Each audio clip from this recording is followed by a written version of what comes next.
The faint, sweet ghost of Chloe's jasmine perfume still lingered in the hallway, slowly dissipating into the evening air. "Staying at Sarah's tonight, babe," she'd called over her shoulder. Her voice light and almost breezy, already halfway out the front door. "Late work thing? Then we're just gonna crash there. Don't wait up." I'd simply hummed a sleepy assent from the living room couch, my eyes half closed, lost in the mesmerizing blur of a football game on TV.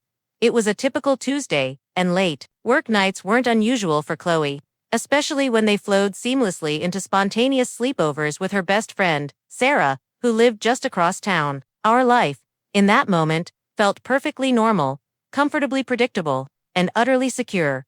But even as the click of the front door echoed through the house, a tiny, almost imperceptible tremor ran through the stillness of our quiet evening, a whisper of something off. It wasn't loud, not a blaring alarm, but a discordant note, a tiny snag in the otherwise smooth fabric of our shared routine. I tried to dismiss it, to bury it beneath the comforting hum of the television and the ingrained trust I had in Chloe. Have you ever felt that gnawing sensation, deep in your gut, that something isn't quite right, even when every logical part of your brain is telling you to dismiss it? It's not a thought you can articulate, not a feeling you can easily name. It's a primal hum, a silent alarm bell ringing faintly in the quiet corners of your mind. You try to quiet it, to rationalize it away. Because the alternative, the terrifying truth, it might be whisperings, simply too unsettling to acknowledge. You desperately want your world to remain predictable, even if it means ignoring the very instincts that are trying to protect you. It was the bag. Not her usual oversized leather tote, crammed with client briefs, a half-eaten granola bar, and an emergency makeup kit, the kind she'd toss onto the kitchen counter with a weary sigh after a truly long day. This was a small, sleek, black duffel, made of some sort of expensive, almost silent, synthetic material. I'd only ever seen her use it for proper weekend getaways. Packed with an unnerving precision for a casual night at a friend's place, it looked less like an overnight bag and more like something packed for a quick, strategic departure. And there was a fleeting moment, as she slung it over her shoulder, her profile briefly outlined against the twilight seeping through the front door, when her eyes met mine. For just a fraction of a second, I saw a flicker of something guarded, almost furtive, deep within their usual warmth, before her bright, practiced smile snapped back into place. Then she was gone. I shook my head, a conscious effort to dislodge the unsettling thought. Ridiculous, Mark, it's Chloe, my Chloe, she's just organized. Or maybe she finally splurged on that new luxury travel bag she was eyeing, and she's excited to use it. We'd built a life together over 5 years, shared this quiet suburban home for 3. Our relationship was, I believed, founded on unwavering trust, filled with shared laughter, and an implicit, unwavering belief in each other. Doubt, in our narrative, was a foreign concept, or so I had foolishly convinced myself. You're watching Reddit Stories, your home for the most gripping stories of betrayal, karma, and the long road to justice. To witness every twist in this journey, make sure you're subscribed and the notification bell is on. The house grew quiet after she left, the familiar silence settling around me like a warm blanket, but that faint, discordant hum persisted, a low-frequency vibration beneath the surface of my peace. I tried to immerse myself back into the football game, but my gaze kept drifting to the hallway, to the front door, half expecting her to pop back in, maybe for a forgotten charger, or a last, lingering kiss. She didn't. The finality of that click, the subtle echo it left, gnawed at something deep inside me. I eventually muted the TV, then turned it off entirely, the bright glare of the screen feeling too harsh against the burgeoning unease that now filled the room. I rose from the couch, the worn cushions indenting beneath me, and walked into the kitchen, the silence amplifying the small sounds of my own movement. I poured myself a glass of water, the ice clinking loudly against the rim, an almost violent sound in the sudden quiet. Our kitchen, usually Chloe's vibrant domain, normally smelled faintly of the fresh herbs she used for cooking, or the sweet subtle fragrance of the fresh flowers she always kept on the counter. Tonight, it just smelled like nothing, an absence, a void where life usually buzzed. I checked my phone, pulling it from my pocket with a strange reluctance, half hoping for a text. A quick made it safely, a casual emoji confirming her routine. Nothing. Still, I told myself, she's just busy. Sarah probably pulled her into some late-night gossip session, or maybe they were catching up on a new show. Don't be silly, Mark. She's fine. It's incredible, isn't it? How quickly the mind can construct elaborate narratives to protect itself from uncomfortable truths. We build these intricate fortresses of denial, brick by logical brick, desperately trying to keep the frightening possibilities at bay. You cling to the familiar, to the comforting lie, even when a tiny, nagging part of you, your intuition knows it's already unraveling. You cling to the warmth of illusion, even as the cold fingers of doubt begin to creep around the edges of your perception. I walked through the house, a restless energy driving me, turning off lights in empty rooms, double-checking locks on doors that were already secured, a routine ingrained after years of shared living. Each click of a switch, each turn of a deadbolt, felt less like securing our home and more like an attempt to lock away the burgeoning anxiety within me. In our bedroom, her side of the bed was meticulously made, the duvet smoothed perfectly. A stray hair tie on her nightstand, the only evidence she'd even been there. I picked it up, ran my thumb over the soft fabric, and a pang of genuine longing hit me. I missed her, even for just one night. It was a comfortable missing, though, the kind that anticipates a warm, familiar reunion, not a desolate, cold void. I climbed into bed, the sheets feeling strangely cool on her side, and pulled the blanket tighter around me, seeking comfort that wasn't there. Sleep didn't come easily. The mattress, usually a haven of shared dreams, felt vast and empty. My mind kept replaying the little details from her departure, the odd bag, the flicker in her eyes, the unusual absence of a goodbye, love you, that she rarely, if ever, missed. Each seemingly innocuous detail, when isolated and examined in the dark, quiet crucible of the night, seemed to take on a sinister, disproportionate significance. I chastised myself, my internal monologue a desperate attempt at self-correction. You're being paranoid, Mark. This is ridiculous. She's with Sarah. What else could it possibly be? You're letting your imagination run wild. That internal battle, the one between your intuition and your logic, is utterly exhausting. Your gut screams warning, a deep primal alarm ringing in your very core. But your head scrambles for reasonable explanations, desperately trying to force a square peg into a round hole. You cling to the idea of a predictable, safe world, even if it means silencing the very voice that's trying to protect you. You want to believe the lie, because the truth, should it emerge, promises to dismantle everything you hold dear. Around 2 a.m., unable to bear the restless silence any longer, I grabbed my phone from the nightstand. I typed out a quick, casual text to Chloe. Hey, just checking in. Hope you guys are having a good time. Miss you. It was a deliberate effort to sound nonchalant. Nothing that would make her think I was worried. Nothing that would reveal the knot of anxiety tightening in my stomach. I waited. And waited. Minutes bled into an agonizing hour. No reply. I swallowed past the sudden dryness in my throat. Then, against my better judgment, I tried calling Sarah's number, letting it ring twice before hanging up. I told myself I didn't want to wake her, just confirm Chloe was there. No answer.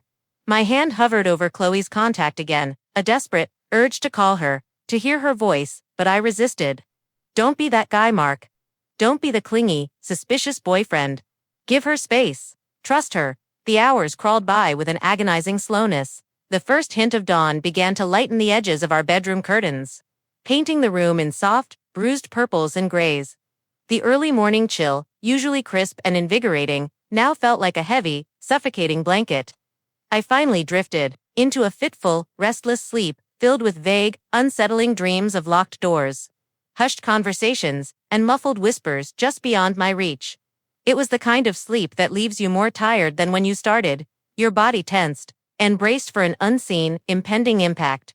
There's a quiet dread that permeates the moments before an expected storm. You can feel it in the air, a subtle shift in pressure, an almost imperceptible darkening of the sky. You don't know when the first drop will fall, or how strong the wind will be, or if the lightning will strike your very home, but you instinctively brace yourself. That night, lying in the quiet house, with the faint hum of my intuition growing louder, I felt the atmospheric shift, the first tremors of an earthquake I couldn't yet comprehend, but knew was coming. Then, just as the first weak rays of sunlight began to filter through the blinds, the phone rang. The sudden, shrill ringtone pierced the pre-dawn quiet like a jagged blade, jolting me violently upright in bed. My heart hammered against my ribs, an erratic, terrifying drumbeat in the sudden, absolute stillness of the room. I fumbled blindly for my phone on the nightstand, my fingers clumsy and cold with sleep and a burgeoning sense of dread. The caller ID glowed, its familiar name a brief, fleeting comfort, Chloe. "Hey babe," I mumbled, my voice rough with sleep. Already conjuring up the comforting image of her soft smile. Picturing her drowsy and perhaps a little apologetic for waking me. "Everything okay? Woke me up, you know." But the voice that responded was not light or airy, not apologetic or sleepy. It was a raw, choked sound, trembling with a primal, terrified urgency I had never, ever heard from her before. It was distorted, too, by what sounded like a terrible connection, or perhaps, the profound vibration of tears. "Mark," she rasped, her voice barely a whisper, thin and desperate. "Oh my God, Mark, I need you, please." And in the background, amidst the crackle of a bad line, a faint, distant roar that was growing closer, piercing the silence like a knife. Not the comforting sounds of a friend's quiet apartment, not traffic, not even a casual conversation. It was the unmistakable, terrifying, and utterly out-of-place scream of a siren. Growing louder, closer, more insistent, with every beat of my racing heart, the sound of that siren, piercing through the phone line, ripped through any remaining vestiges of my calm. "Chloe. Chloe, what's going on? Where are you? What was that sound?" My voice was frantic, a raw, desperate plea into the phone. On the other end, her shaky breath filled the silence for a long moment, punctuated by what sounded like distant, muffled voices and another, fainter siren. "Mark, I can't talk right now," she whispered, her voice barely audible, like she was trying to hide it. "Everything's fine, just misunderstanding. I'll call you back as soon as I can, I promise." And then, before I could utter another word, the line went dead, leaving behind a chilling dial tone that screamed of unanswered questions and profound alarm. Have you ever felt the world tilt on its axis? Not in a dramatic cinematic explosion, but in a quiet, insidious shift. It's when the mundane becomes terrifying, when a simple phone call unravels the very fabric of your assumed reality. Your mind scrambles, desperate to grasp onto logic, to find a reasonable explanation, but all it encounters is the cold, hard certainty that nothing is as it seems. The panic isn't just a feeling, it's a physical weight, pressing down on your chest, stealing your breath. I stared at my phone, the screen still displaying Chloe's name, as if hoping its glowing presence could offer some clarity. My heart hammered against my ribs, a frantic drumbeat against the silence of our bedroom. A misunderstanding. A siren. What kind of misunderstanding involves sirens in the middle of the night, far from Sarah's quiet, tree-lined street? My mind raced, churning through every possible scenario, each one more terrifying than the last. I tried calling Chloe back, once, twice, 10 times. Straight to voicemail. I tried Sarah's number, her best friend, the person Chloe was supposedly with. It rang, and rang, until Sarah's sleepy, confused voice answered. "Mark. What on earth? It's barely 6 a.m. "Sarah, is Chloe with you?" I blurted out, my voice tight with urgency. A beat of confused silence. "Chloe, no. She said she had a late meeting, was gonna head straight home last night. Why? Is everything okay?" The world spun. My stomach clenched, a cold, hard knot of dread forming in my gut. Chloe wasn't with Sarah. She hadn't been with Sarah. The lie, stark and undeniable, hit me with the force of a physical blow. "No," I managed to choke out. "No, everything's not okay. Chloe just called me, from somewhere. Strange." And there was a siren. Sarah's voice immediately sharpened, concern replacing sleepiness. "A siren. Mark, what are you talking about? Where is she?" But I had no answers, only a growing sense of betrayal and profound fear. I promised to call her back if I learned anything, ending the call with a sense of dizzying disorientation. There's a unique agony in realizing you've been lied to by the person you trust implicitly. It's not just the deception itself, but the shattering of your own perception, the fundamental instability it introduces into your reality. Every shared moment, every whispered promise, suddenly becomes tainted by doubt. You question not just their honesty, but your own judgment, your own ability to discern truth from fabrication. It's a loneliness that slices deeper than physical absence. The rest of the morning was a blur of frantic, desperate actions. I tried calling Chloe's work, but it was too early. I scrolled through our recent messages, looking for any clue, any hint, any forgotten detail that might reveal her true whereabouts. Her last text was a casual, "See you tomorrow, love you," sent late afternoon yesterday. It felt like a lifetime ago. The sheer normalcy of it now seemed like the cruelest joke.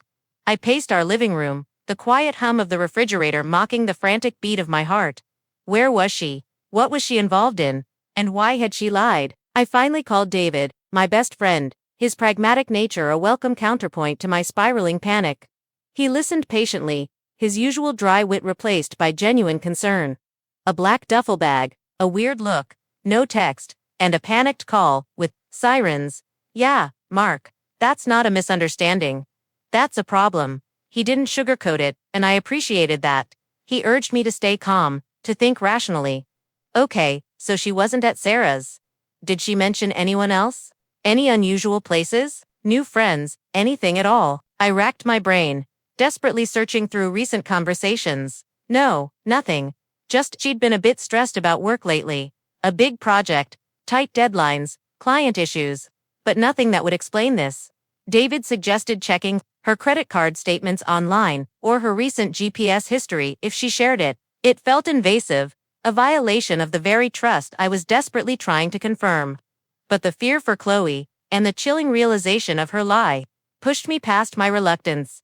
It's an uncomfortable dance, isn't it, between the desperate need for answers and the uncomfortable invasion of privacy.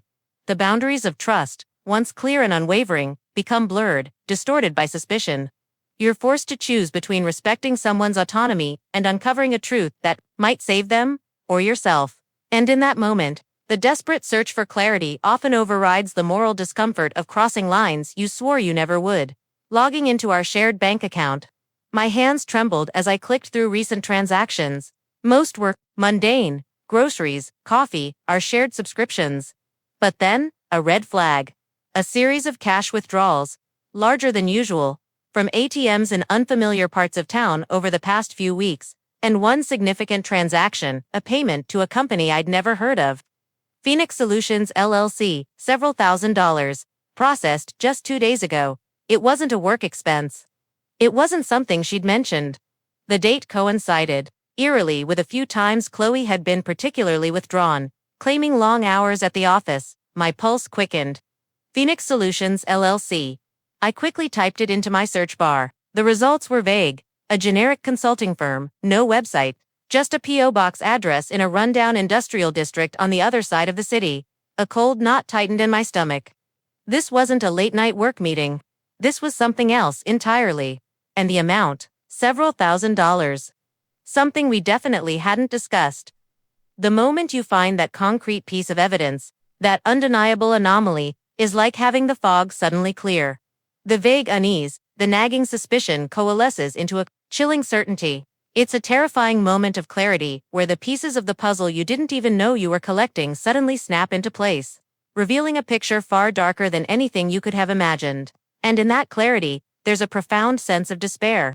Knowing the truth is far worse than the comfortable lie. I shared the information with David, who arrived at my apartment, his face grim. He immediately started cross-referencing, pulling up satellite images of the address, searching for any additional details about Phoenix Solutions LLC. This looks shady, Mark, he said, his voice low.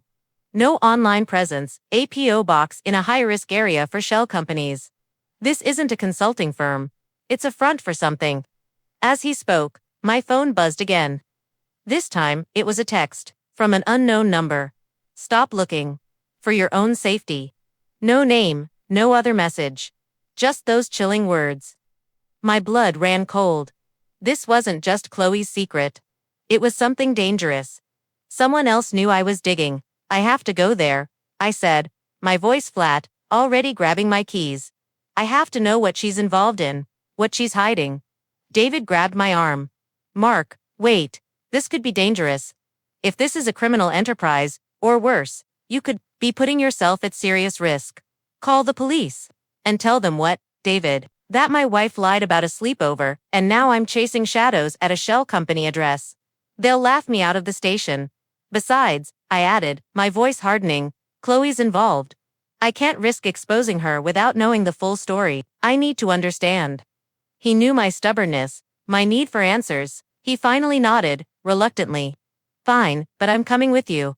We go together. When the person you love is caught in a web of secrets, a primal instinct to protect them can override all rational thought. The fear for their safety, the desperate need to understand the depth of their entanglement, becomes a driving force.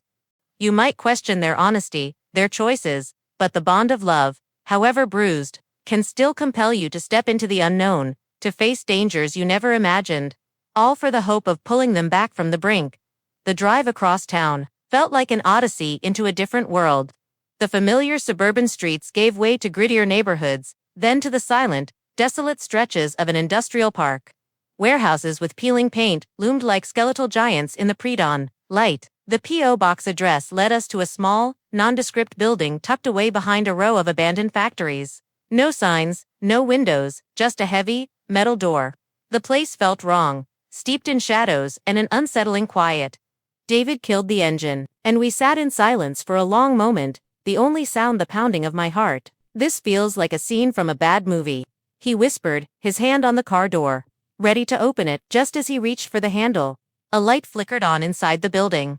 The heavy metal door groaned open, casting a narrow sliver of yellow light onto the cracked asphalt. And then I saw her. Chloe. She stepped out, her figure silhouetted against the dim interior light, but she wasn't alone. Another figure followed her, a man I didn't recognize.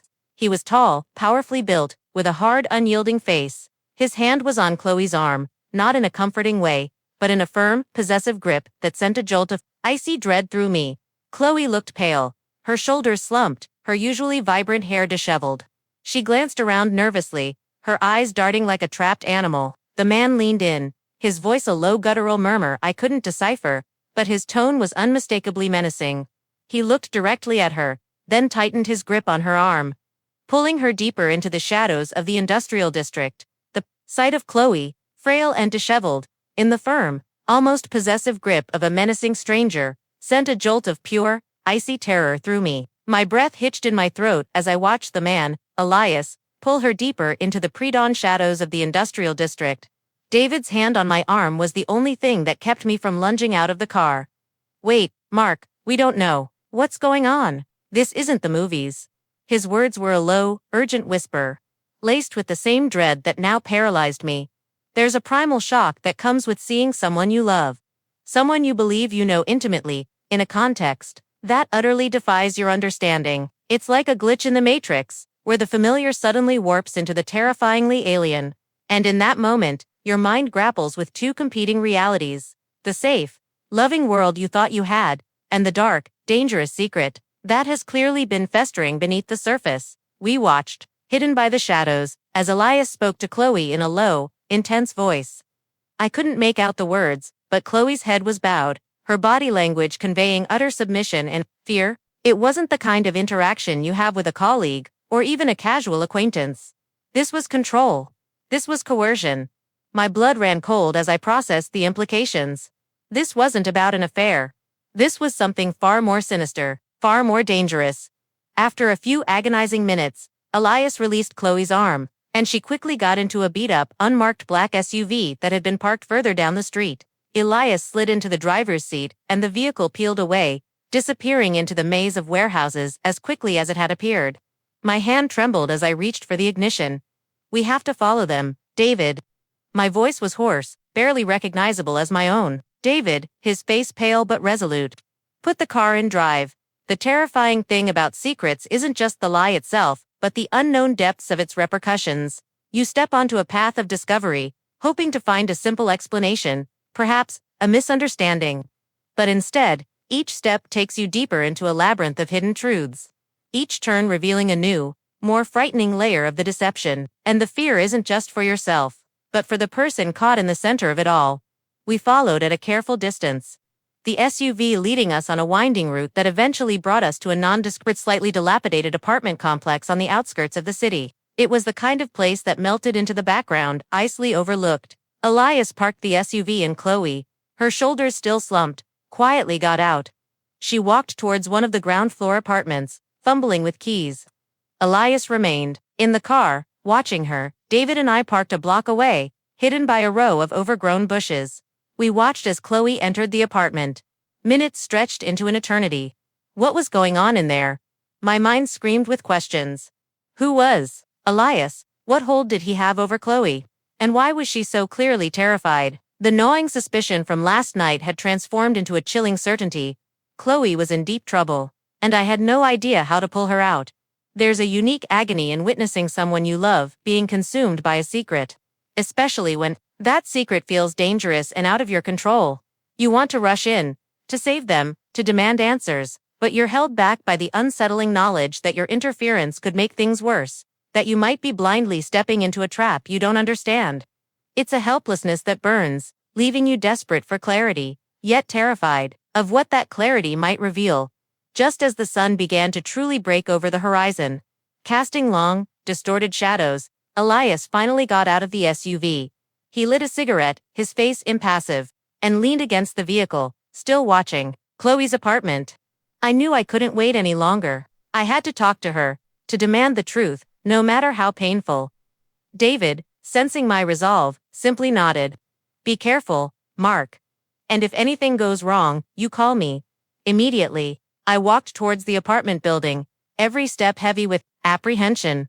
The air felt thick with unspoken anxieties. I found the apartment number David had noted and knocked softly. There was a long pause, then the sound of hesitant footsteps. The door opened a crack, and Chloe's face, pale and drawn, peered out. Her eyes widened in shock when she saw me, a mix of fear and despair clouding their depths. Mark, what are you doing here?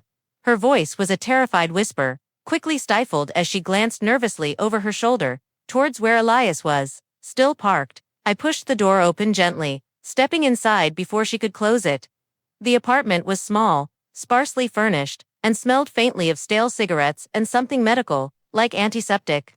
In the corner, dimly lit by a single lamp, lay an old, frail woman in a bed, hooked up to a small, worry machine. Her breathing was shallow, labored. An IV bag hung precariously from a makeshift stand. This wasn't a friend's house. This was a sick room. This was a desperate, hidden life. The moment the truth hits you, often it's not with a bang, but with a quiet, sickening thud. The elaborate lies unravel, not in a dramatic confrontation, but in the stark reality of a hidden room, a frail stranger, and the undeniable evidence of a life lived in shadows. And in that moment, the anger you felt for the deception often gives way to a profound sadness. A heartbreaking understanding of the immense weight someone has been carrying alone. Chloe stared at me, her usual vibrant confidence completely shattered, replaced by raw, exposed vulnerability. Mark, I can explain. Her voice cracked, tears finally welling in her eyes. This is my grandmother, Alina. She's been sick for a long time. She has a rare, aggressive form of pulmonary fibrosis. Her insurance ran out months ago. I've been taking care of her here, secretly. My mind reeled, trying to process the revelation. Her grandmother, the woman I didn't even know existed, your grandmother, Chloe. Why didn't you ever tell me? Why the lie? Why the secrecy? And who was that man outside? My questions tumbled out, laced with a mixture of confusion, hurt, and a growing, painful understanding. She collapsed onto a worn armchair, burying her face in her hands, her shoulders shaking with silent sobs. I was so ashamed, Mark. So utterly ashamed. My family. They disowned her years ago because of a feud over an inheritance. I'm the only one who visits. And when she got sick, really sick, I couldn't just let her die in a hospital corridor. I found this place, scraped together what I could, but it wasn't enough. The depth of human shame is a powerful, isolating force.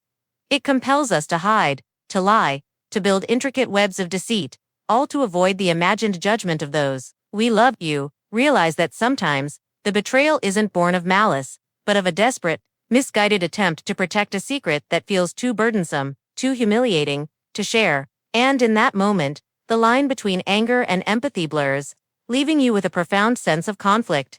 She lifted her tear-streaked face, her eyes pleading. The money, the cash withdrawals. It was for her medical supplies, for the machine. Elias, he's a loan shark. I borrowed from him when I ran out of options. He's been threatening me, threatening Alina, if I don't pay him back by the end of the week. That's why I lied about staying at Sarah's. I was terrified. Terrified he'd come after you, too, if he knew.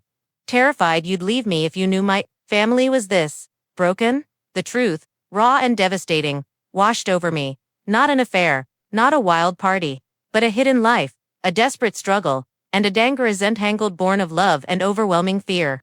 The fear she'd been carrying, alone, silently, for months. The fear that had twisted her into a person I barely recognized. My anger at the lie, though still present, was now tempered by a profound sadness for her plight. She had built a cage of secrets around herself, and now she was trapped, desperate, and terrified. My gaze drifted to the frail woman in the bed, then back to Chloe, her shoulders still shaking. She had put herself in this impossible situation, not out of malice, but out of a desperate, misguided love. The lie had hurt me profoundly, but the secret itself was a testament to her quiet, desperate sacrifice. "Chloe," I said, my voice quiet, my heart aching, "you should have told me. We could have faced this together." She looked up, her eyes wide, still filled with terror. "I know, I'm so sorry, Mark. I was so ashamed, I don't know what to do. Elias, he said he's coming back tonight for the money. And I don't have it." Her voice was a raw, desperate plea, clinging to the last shred of hope. I stared at her, then at the sleeping form of her grandmother. The lie had shattered my trust, but the truth was a desperate cry for help.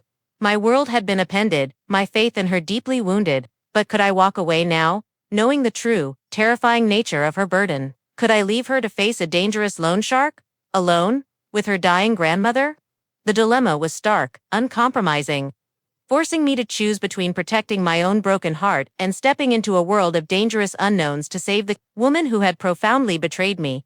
The raw, desperate plea in Chloe's eyes, coupled with the sight of her frail grandmother, slammed into me with the force of a physical blow. My heart ached with a complex mix of anger at the lie, profound sadness for her hidden suffering, and a terrifying realization of the danger she was in. Could I walk away? Could I leave her to face Elias, a ruthless loan shark, alone with this impossible burden? The answer, despite the gnawing wound of her deception, was a resounding, agonizing no. There's a strange, almost illogical instinct that kicks in when someone you love is drowning, even if they've been the one holding your head underwater. The betrayal, the anger, the hurt, they don't simply vanish. But a deeper, more ancient loyalty can rise to the surface, compelling you to extend a hand, to step into the chaos. Even when every rational fiber of your being screams to run. It's the painful, beautiful paradox of love, isn't it? I took a deep breath, the stale air of the small, makeshift sick room, burning in my lungs.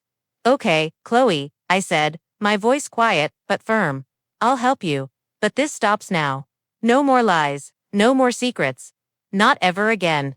You tell me everything, every single detail, from the beginning. And we get you professional help for this debt. For whatever led you here. Do you understand?" Chloe nodded, tears streaming down her face, a mix of relief and terror in her eyes. "Yes, Mark. Everything. I promise." My first call was to David, waking him up before the sun was fully in the sky. I laid it all out for him, Chloe's grandmother, the crippling medical debt, the desperate loan from Elias, and the threats. David listened in stunned silence, his usual pragmatism giving way to grave concern. "Mark, this is serious. Loan sharks aren't a game. We need a plan. And you need a lawyer, one who deals with this kind of thing." The weight of someone else's desperate secret can be suffocating, pulling you into a world you never imagined. You become an unwilling participant in their hidden struggles, forced to confront realities that shatter your comfortable illusions. And in that forced confrontation, you realize the true cost of their silence, not just to them, but to everyone caught in its devastating ripple effect. Chloe, exhausted but resolute, began to unravel the full story. Her grandmother Alina had been living with a rare lung condition for years. A secret kept even from distant family due to deep-seated family feuds over an inheritance. When Elena's health rapidly declined and her insurance ran out, Chloe, ashamed and overwhelmed, felt she had nowhere to turn. She started taking on extra shifts, selling personal belongings, even maxing out credit cards, all while maintaining a facade of normalcy for me. Elias, a contact from a past, shady side job acquaintance, had offered a quick solution, a high-interest loan that quickly spiraled out of control. Fueled by Chloe's desperate attempts to keep Alina alive and her secret hidden, each detail she confessed was like a fresh stab to my heart. The immense pressure she'd been under, the isolation she'd endured, the fear she'd carried alone for months. It was all heartbreaking. But the scale of the deception, The calculated lies she'd woven to protect this secret still gnawed at my trust. Why, Chloe? I asked. My voice raw one evening. Why couldn't you tell me? Why push me away? Build this wall, rather than lean on me? She sobbed, burying her face in her hands. Shame, Mark. Utter shame, my family, ... They're so proud, so image-conscious, and Elias, ... He said he'd hurt you if I involved anyone. I thought I was protecting you. Protecting us. I know it sounds stupid now. I know. Her regret was palpable, a raw, exposed wound. It wasn't an excuse, but it was an explanation born of fear and misguided love. Forgiveness isn't a sudden, magical erasure of pain. It's a painstaking, often agonizing process of understanding, empathy, and a conscious choice to move forward. You don't forget the wounds, but you learn to tend to them, to allow them to scar over, to accept that the past, however painful, has shaped you. And in that acceptance, a fragile seed of healing can begin to take root, allowing for the possibility of a new kind of connection. With David's help, we secured a meeting with a specialized lawyer, Marcus, known for handling complex financial and personal entanglement cases. Marcus listened, his face impassive, as Chloe recounted her desperate dealings with Elias. He confirmed our worst fears. Elias was part of a larger, more dangerous network, and Chloe was deep in. Getting out would be risky, but not impossible. Marcus advised us to gather every piece of evidence, texts, bank statements, any records of payment or communication with Elias, while he began building a legal strategy. The next few weeks were a relentless blur of cautious investigation and terrifying encounters. Chloe, despite her fear, became an active participant, driven by the newfound freedom of finally being honest. She found hidden burner phones, remembered dates and locations of discreet meetings, and even accessed old encrypted messages from Elias. Each piece of information, while bringing us closer to a solution, also painted a darker picture of the network Elias was involved with. The courage to face your demons, especially when they involve external threats and internal shame, is immense. It's a terrifying act of self-reclamation. You realize that sometimes, the only way out of a hidden prison is to bravely walk towards the light, exposing every dark corner, every hidden chain. And in that terrifying vulnerability, you find a strength you never knew you possessed. One tense afternoon, Elias called Chloe, demanding a large payment by the end of the week. Or he would expose her grandmother's condition and the associated illegal debt to her estranged, powerful family, a move that would ruin Chloe completely. Her face drained of color as she hung up. He knows I'm digging, Mark. He knows I'm not alone anymore. Marcus, however, was prepared. He coached Chloe on how to respond, how to subtly hint that she had new leverage, without revealing our full hand. It was a risky game, a delicate dance on the edge of a precipice. Mark and I had developed a silent language, a quick glance or a subtle hand squeeze to convey reassurance amidst the fear. My trust in Chloe, though still fragile, was slowly, agonizingly, rebuilding with every brave, honest step she took.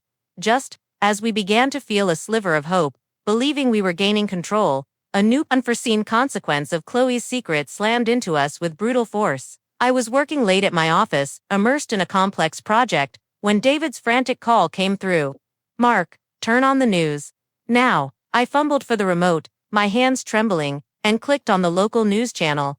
The headline flashed across the screen in stark, bold letters: prominent business leaders, family embroiled in scandal, allegations of hidden illness and shady dealings surface. A blurred photo of Chloe's estranged, wealthy aunt, her family's matriarch, filled the screen, followed by a fleeting out-of-focus shot of what looked disturbingly like Elias. The reporter's voice, grim and authoritative, spoke of an anonymous tip, financial irregularities, and a mysterious elderly relative whose condition was being exploited. My stomach dropped. Elias had leaked the information. He hadn't waited for the deadline. He had gone straight for the nuclear option, exposing Chloe's deepest shame to the world, and in doing so, dragging her powerful, estranged family into the very public mess she had tried so desperately to hide. Chloe's secret, and her desperate attempts to manage it, had just exploded, threatening not only her, but her entire family. And potentially, even me, by association. The headline screamed from the news channel. A harsh, undeniable reality. Prominent business leaders, family, embroiled in scandal, allegations of hidden illness and shady dealings surface. My blood ran cold as the blurred image of Chloe's estranged aunt flashed across the screen, followed by the terrifyingly familiar silhouette of Elias. He hadn't waited for the deadline. He had detonated the bomb, exposing Chloe's deepest secret to the world, dragging her powerful, estranged family into the very public mess she had tried so desperately to hide. Chloe's frantic call the next morning, her initial lie, her desperate secret had all exploded into the unforgiving light of day. There's a unique horror in seeing your worst fears materialize. Not in a whispered threat, but in the stark, undeniable glare of public exposure. It's a violation that cuts deeper than any physical wound, stripping away the carefully constructed layers of privacy and dignity. And in that moment, the fight is no longer just about survival. It's about reclaiming your narrative, about standing tall when the world is tearing you down. I immediately called Chloe. Her voice was a raw, choked sob. She was with David, who was trying to keep her calm. The media frenzy had already begun, reporters swarming her grandmother's dilapidated apartment building, her estranged family's sprawling estate. Elias had not only released the medical details but had also fabricated links to money laundering and fraud, painting Chloe's desperate efforts as a criminal enterprise. This wasn't just about debt. It was about destroying her. We needed a counter-strategy, and fast. Marcus, our lawyer, sprang into action. He instructed Chloe to issue a very brief, carefully worded public statement, acknowledging her grandmother's illness and confirming her secret care, but vehemently denying any criminal wrongdoing and explicitly stating that she had been a victim of a predatory loan shark. It was a terrifying gamble, exposing even more of her vulnerability. But it was the only way to seize control of the narrative. When chaos erupts, the instinct is often to hide, to retreat.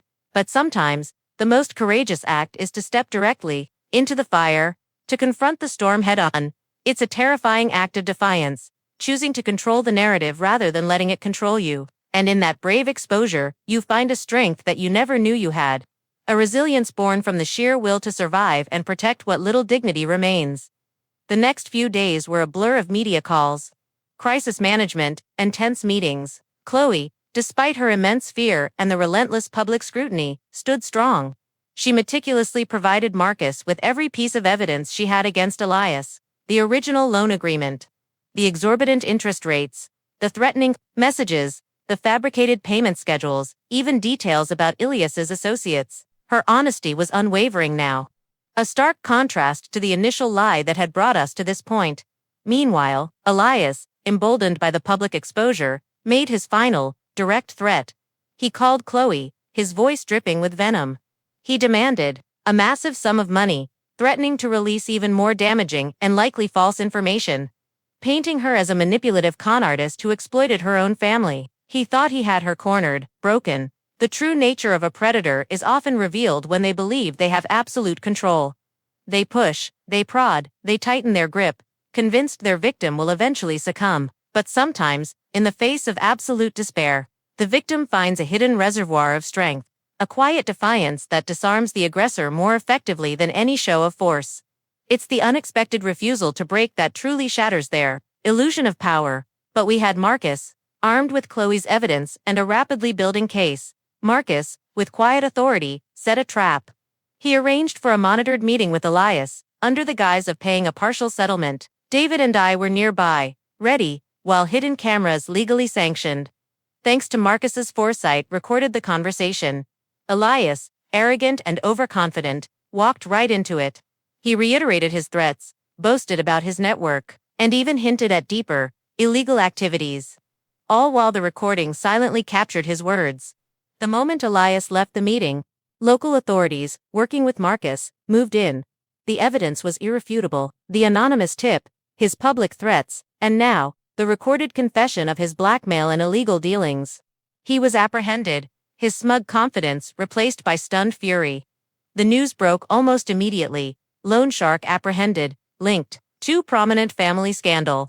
The narrative shifted, painting Chloe not as a perpetrator, but as a brave victim who had exposed a criminal.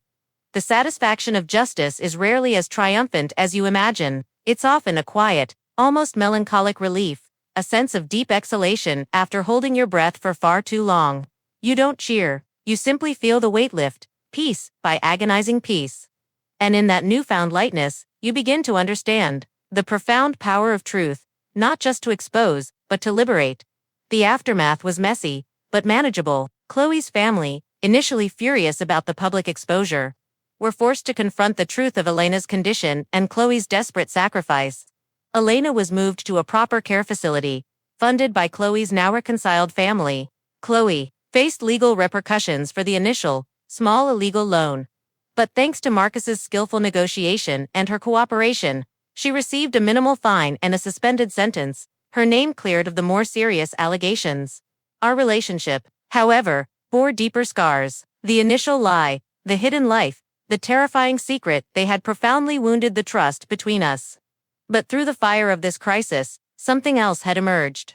Chloe had faced her deepest shame with unwavering courage, and I had chosen to stand by her, even when my own faith was tested. We continued couples therapy, rebuilding our foundation not on naive trust, but on a raw, hard-earned honesty. We learned to communicate every fear, every insecurity, every truth. No matter how uncomfortable. True reconciliation isn't about forgetting the past or pretending the pain never happened. It's about acknowledging the scars, understanding the lessons they carry, and consciously choosing to build a new future on a foundation that is stronger because it has withstood the storm. It's a love that is deeper, more resilient, and more honest.